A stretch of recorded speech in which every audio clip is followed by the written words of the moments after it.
important yung moon doon sa story. So, but in the movie, I haven't seen a moon shot. Because walang moon nung that time.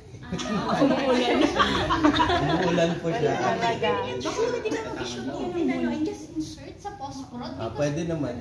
Pwede. For me, ang tagal ko na siyang nabasa. Sige. But until now, very insertan natin ng moonlight. That's it, man. Thank you very much for inviting me, and hinahanap niya yung moon kasi actually that scene is when came out of the house, tapos tumingin na siya, yung inaaway niya si Kabunyan. In that sense kasi nung inaaway niya si Kabunyan, may moon dapat doon. As a from the film, from the short story.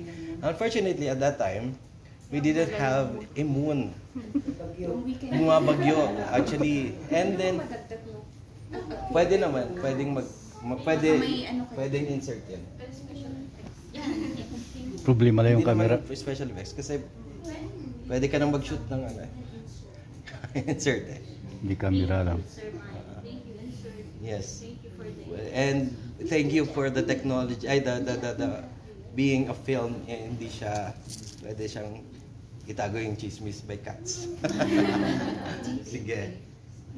Yeah, maganda yon kasi I recall on the short story. Like dun sa mga scenes na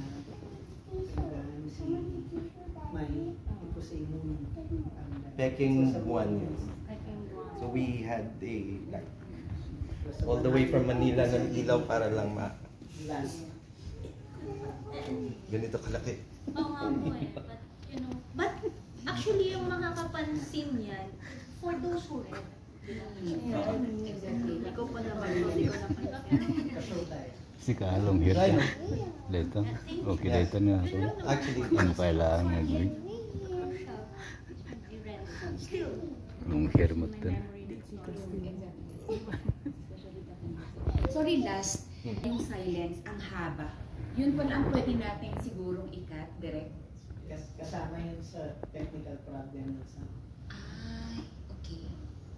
Oo, at lalo na sa conversations maganda yung acting nila eh.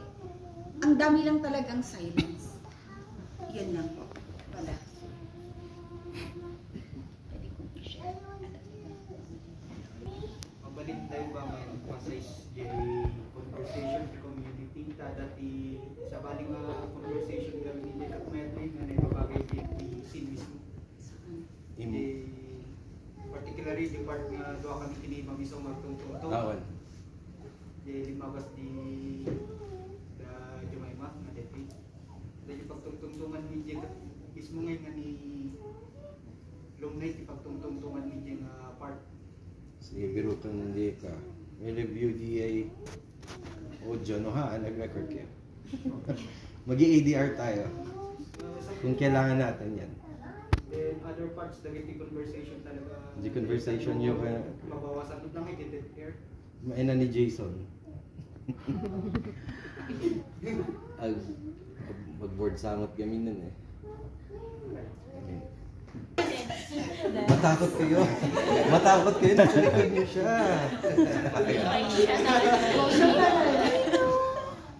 Hindi siya yung Japanese. Actually, sa Manila may sabi. Ay, bakit pinatay yung Hapon? Sige. Sige. Kailangan talaga natin ng kailangan natin ng panghatak. Kailangan natin ng may itsura talaga.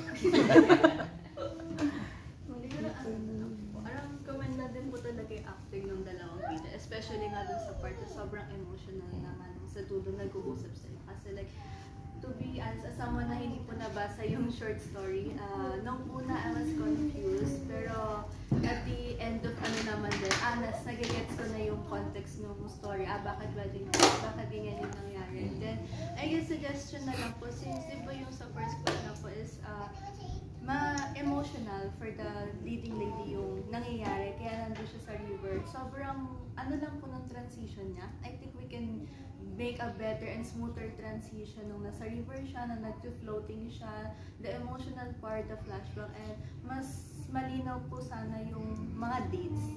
Kasi hindi ko agad napansin actually na nag-iba yung color grading ng part. So, I wasn't sure, okay yun pala yung flashback na pala siya, current na pala yung nangyayari. And I may date pala sa ilalim, hindi po siya noticeable. So, I'm not sure if kasi nakafocus lang ako sa gitna ng film, ng screen, or yun nga, baka ako lang. Pero yung date, I think it's really important na mas noticeable po siya for the viewers para mas may context na ganito nakatagal nangyari yung settings ng sa film. Pero overall, I really love the acting naman na I think, yun nga sinasabi mo nila kanina, I think if malalapatan siya ng background music, I think maiiyak din ako dun sa part na ang ganda ang ganda ng emotions nila. And I think isa pa na banggit ko rin is yung sa part na pinapakain kasi niya yung pig.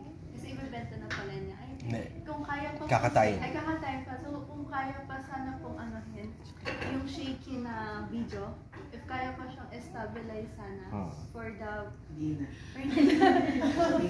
Hindi na po. Ayun, masyado lang kasi siyang shaky talaga. I mean actually baka siya yung isa pang pwedeng ma-reduce. Ito time actually. Ito time.